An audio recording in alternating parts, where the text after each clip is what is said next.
everyone. Welcome to the greatest show on earth here, otherwise known as the Dr. Quack Podcast. I'm your host, Dr. Quack. And I'm the important one, Mr. Mayhem. Those are sage words that this is the greatest show on the internet, but this was not the greatest show in WWF. Oh, but it was better than WrestleMania 11. Barely. Still was better. It wasn't 1995.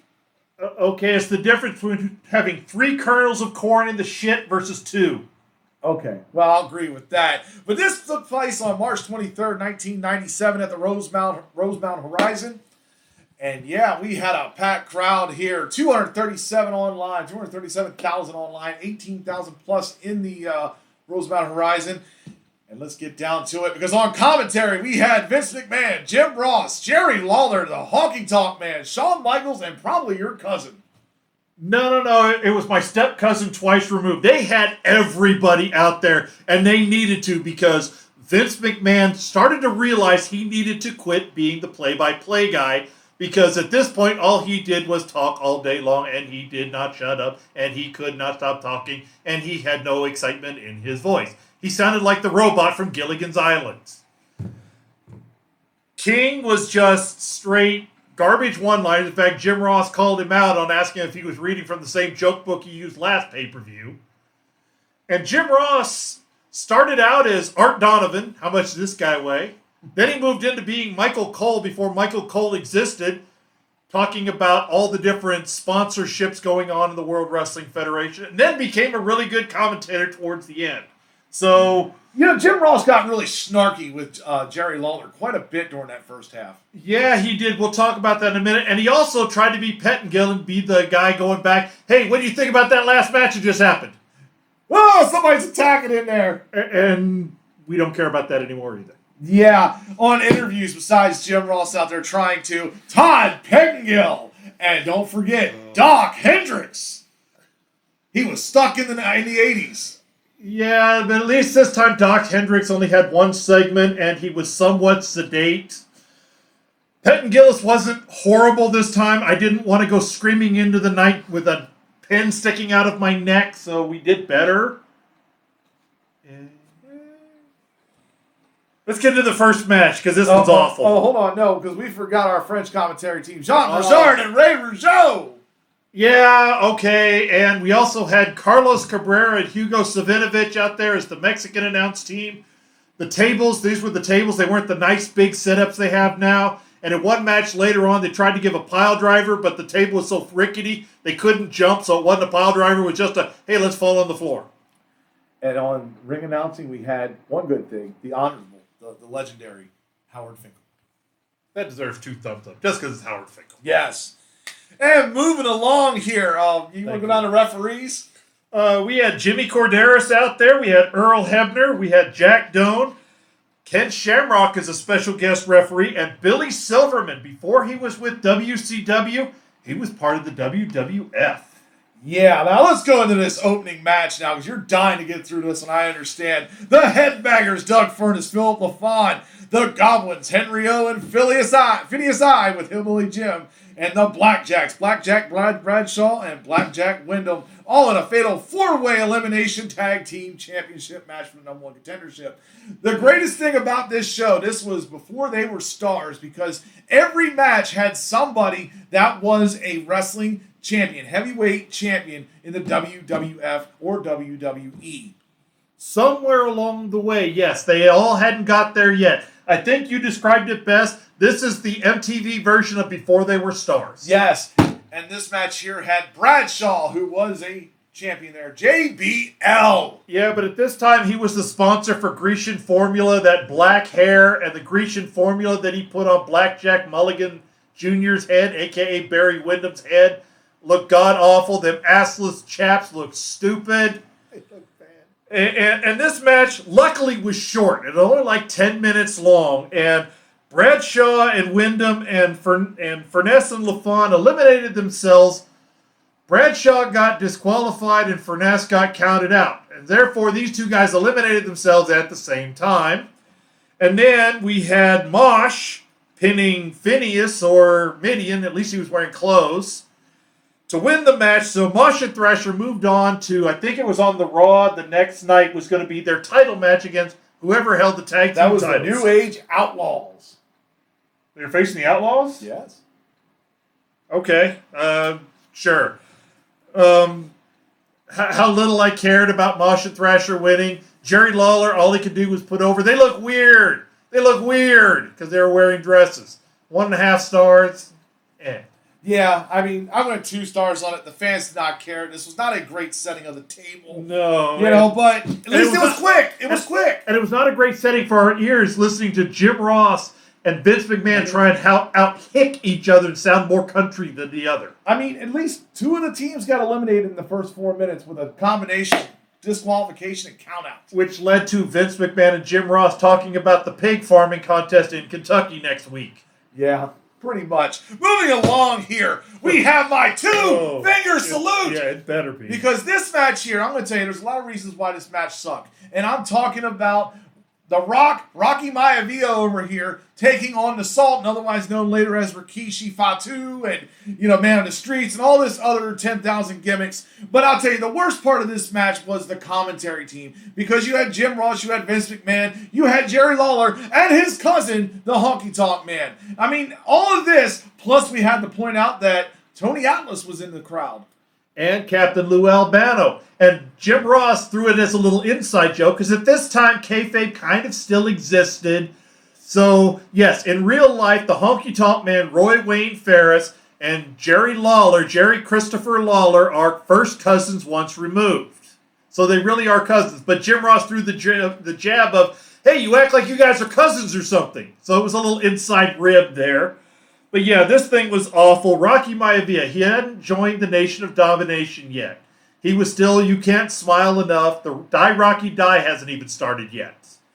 Taking on the Sultan, who, yes, that's Rikishi, the dancing fatty. This time he's got the he had great trainers there. He had the Iron Sheik and Bob Backlund.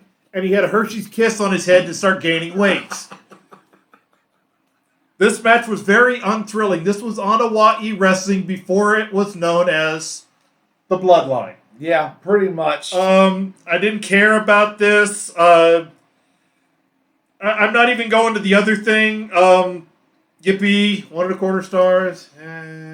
Yeah, I went 1 3/4. I was being a little generous on there, only because it's Sheik and Bobo there, man. The original Bobo, Bob Backlund. There you go. I can go with that. But moving along here, yeah, we got Hunter Hearst Helmsley with China taking on Goldust with Marlena. Yeah, so start right off here with the kayfabe word of the day, the heavy. The heavy is the bodyguard or the second that's not there just to look pretty and be a manager or a valet, but is actually someone there to cause damage or to take an ass whooping as needed.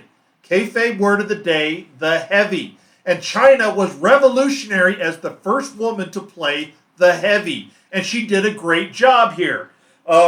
Still Hunter Hearst Helmsley. DX really hasn't even started yet. He's still just the blue blood. Taking on Goldust with Marlena. This match was kind of boring. It was okay. I mean, it got really hurt because, as you say, setting of the table. When the first 2 matches are shit, nobody wants to look at the ham and cheese sandwich over in the corner sitting next to the shit. But it was 2 stars. So it was okay. Marlena's shaking around at the end was better. Yeah, for that I give 2.5 because that whole scene gets replayed even today. You will see it at some points when they talk about Triple H's career.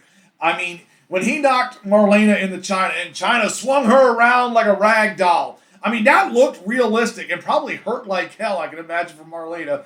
A+ for selling that. But the match was good. It was technically sound. The fans were actually excited in this match. Yeah, I went 2.5. Yeah, okay, fine. And Jerry Lawler has to say the dumb line watching Goldust get knocked into Marlena. Marlena jumped right into China's arms. Well, no, she didn't. God, him and those damn joke books. But moving along here to my Quack Attack. Because this match here was the best match on the card. This match here, in my opinion, should have been... The tag team match was the greatest Oh, match. I'm sorry. I'm moving one ahead here. Let's You go. need to rewind that. Thank Yeah, you. anyways. Owen Hart and the British Bulldog taking on Mankind and Vader. Sorry, that's why I got excited, because I saw that match on my script here. But yeah, this match here was okay. This was solid. It went to a double count out. I mean, I always liked when Owen and the Bulldog were having their confrontation, because Owen eliminated the Bulldog in the Rumble and he called him an idiot, and they started not getting along and the friction was there. But of course, the Hart Foundation, the Hart family, they never completely go away from each other, do they? That's true. And unfortunately, on paper, Vader and Mankind looks like an awesome team. In reality, it doesn't really work. It's something about their styles don't blend well. Now, another thing that I think was funny, in Cactus Jack, a.k.a. Jack Foley's third match ever in the WWF, he teamed with a guy named Les Thatcher as underneath talent to take on the British Bulldogs. And if you ever read Have a Nice Day, the Dynamite Kid almost broke his jaw. Well, British Bulldog gets his revenge some years later by being nice and stall suplexing him. Yeah, I mean, I went 2.5. This was solid. I enjoyed the fight at the end. I enjoyed the use of the urn being used at the very end. That was always good to use. But yeah, nothing spectacular. Yeah, I went 2. Now Do it. Give it to it. I'm going with my Quack Attack! This one gets a second Quack Oh Attack. my God! Yes, this match here will live in infamy, I believe, throughout the history of WrestleMania. When they come to the top 5 matches at WrestleMania, I believe this would make the list. And I'm talking about Stone Cold Steve Austin, Bret the Hitman Hart, submission match here with Ken Shamrock as the referee. This is one of the most iconic scenes, especially when Austin is doing the push-up and all the blood is going down his face. I mean, this match here was a clinic as far as work goes. They showed you that you could actually slow down. You don't need 50 spots in a match, and you can make it work great. And even Shamrock did a phenomenal job. This gets my Quack Attack, and this gets 4 stars. Yeah, this is a very historical match. A lot of the video packages, like we talked about in Mania 12, when you see Stone Cold come through and the glass breaks, that happened here. The blood scene that you're talking about here. And this also was a big role reversal here, because this finalized the heel turn of Bret the Hitman Hart and the face turn of Stone Cold Steve Austin in the same match. Now, originally they were talking as Bret Hart was feuding with Vince McMahon. They tried to do that where the boss against the employee, and it didn't work. Come 8 months later, after the Montreal Screwjob, now Stone Cold Steve Austin is feuding with Mr. McMahon, and the Monday Night Wars end. So they tried it once, it didn't work, they fixed it, and Stone Cold Steve Austin became a huge megastar from this match. So yes, 4 stars, and 4 stars for its historical significance in wrestling history. Definitely. Moving along here, Ahmed Johnson and Legion of Doom taking on the Nation of Domination in a Chicago street fight. And I'm not naming all of them because there's so many at this point. This was before the real Nation of Domination came together, where you had Wolfie D and JC Ice over there. You had Clarence Mason involved in this, D'Lo Brown. I'm just like, okay, that nation sucked. Yeah, it was. Crush, Savio Vega. It was the Nation of Disfiguration. Yes. It didn't work well. Yeah, Farouk was no longer the blue Nerf wearing headgear. He was now wearing a beret. They had Jailbird Crush with the tattoo that was not a real tattoo because it was drawn on because you could see it rub off. And Savio Vega, Clarence Mason, who's made a name. Now, for those of you who are not familiar with Wolfie D and JC Ice, those were the 2 white idiots out there that were rapping and pretending like they were doing a good job. They actually are wrestlers. They were a tag team called PG-13, but when they came to the WWF, no one cared. Now, they actually were big deals in Tennessee. JC Ice was Jamie Dundee, the son of Bill Dundee, who's a legendary wrestler and promoter in and around the Tennessee area. And Wolfie D was one of his longtime stars. He went on to TNA and was known as Slash. But here, they were just the 2 white idiots that couldn't rap. Yeah, if you're looking for great work from them, go watch the USWA if you can find that archives, because they actually were good down there. WWE didn't help them much here. Yeah, they didn't fit in here, and this was a filler match to me, and this went about 10 minutes, which was good. I mean, good classic brawling, using weapons and things like that, but it wasn't over like needed, in my opinion. Yeah, it was. It was kind of a filler match the way it feels, but it really shouldn't have been a Chicago street fight. This should have been called a Puerto Rican street fight. For those of you who have ever watched World Wrestling Council (WWC), which is Carlos Colon Jr., that's where Bruiser Brody was murdered. These were typical Puerto Rican style death matches where everybody just hits everybody with everything. Matches go all over the place. And then you have a couple, 3 clotheslines at the end to say, yeah, it was a wrestling match. We had a clothesline. So I gave it 3 stars. I liked the fight. But yeah, it really was a filler match. It really was. Let's move on to the main event. Oh, you know you love this. And look, I'm going to tell you, this is my personal opinion. I always appreciate the big men that are fighting for the world title. I never was a fan of somebody that was under 6'1", and 225 pounds winning world titles. That's just the way that I was raised through the 80s and the 90s. So this was okay for that. But these two guys here, The Undertaker and Sid Vicious, and you had Shawn Michaels on commentary, and you had Bret Hart making appearances several times in this match, really didn't live up to a main event hype. This just did not work out well, in my opinion. Yeah, it didn't work. Sid and Undertaker didn't have a lot of natural chemistry. They kind of made it work. This was a very, very slow, plodding match. I mean, when you compare the other two, the submission match, great pacing, great timing.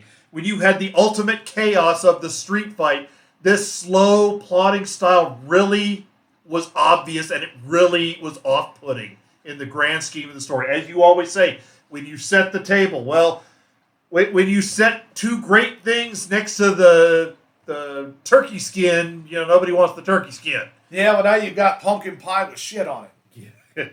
Yeah, Sid's offense in the beginning was way too long and made no sense. The bear hug for like 7 minutes. Yeah, overworked. Way overworked. And as you've said in the past, if you've seen one Sid Vicious match, you've seen them all.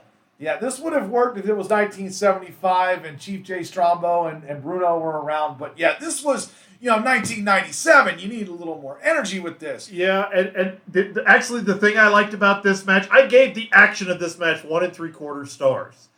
Shawn Michaels, we talk a lot of shit about Shawn Michaels on here. Shawn Michaels did a good job on commentary.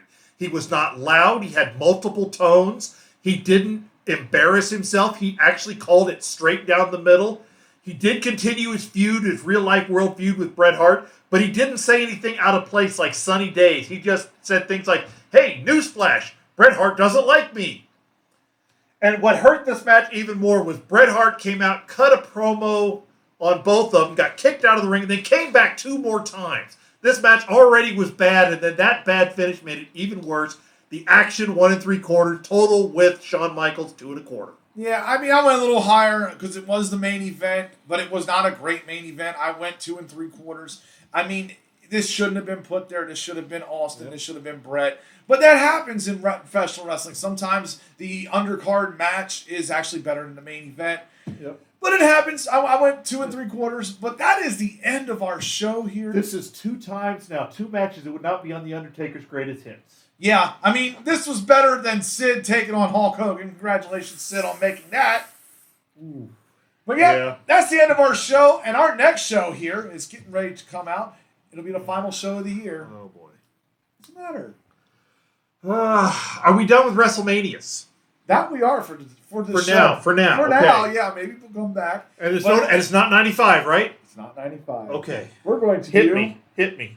This, the Wrestling Classic. Oh my God, we are.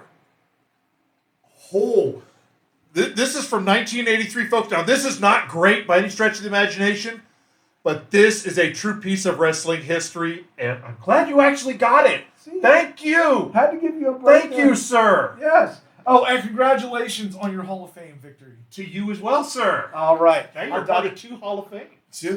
I'm Dr. Quack. I'm the important one, Mr. Mayhem. We'll see you next time.